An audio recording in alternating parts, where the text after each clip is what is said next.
si Jade Buhoy at narito ang mga napapanoong balita.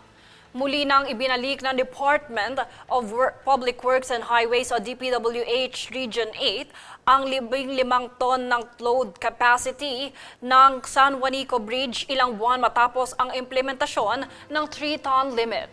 Ito ay nakaraang maging matagumpay ang naging pagsusuri at dry run sa pagsubok ng mas mataas na load capacity ng tulay. Matatandaan na nagsagawa ng retrofitting sa nakalipas na 7 buwan bunsod ng mga nakitang kahinaan sa istruktura nito.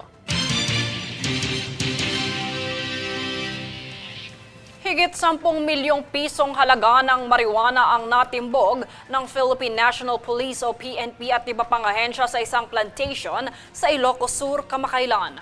Ang detalye tunghayan rito. Nasamsam ng Philippine National Police o PNP at ng Philippine Drug Enforcement Agency o PDEA ang higit sa 10 milyong pisong marijuana sa Ilocos Sur.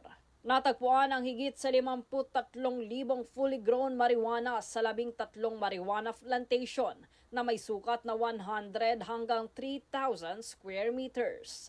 Habang mayroon 18,000 halaman ang pinakamalaking bahagi ng plantation at ang pinakamaliit naman ay nasa 150 at 2,730 square meters.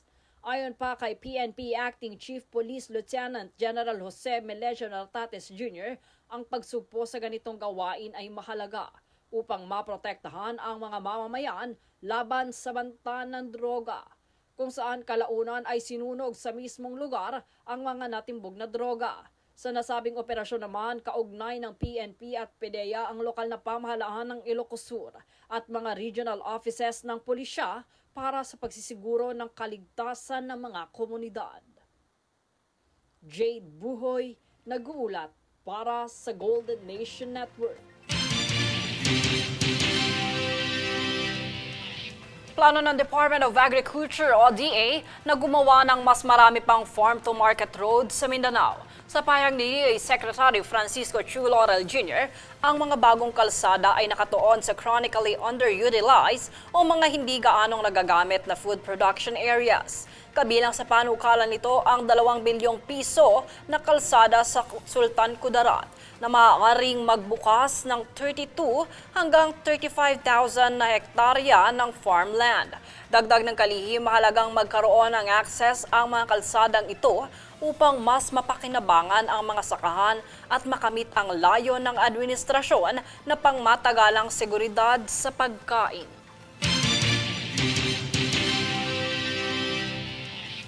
Kami ang boses ng pagbabago. Ako si Jade Buhoy at ito ang News Force. Sa ulo ng mga balita, unemployment rate sa bansa nitong October tumaas sa 5%.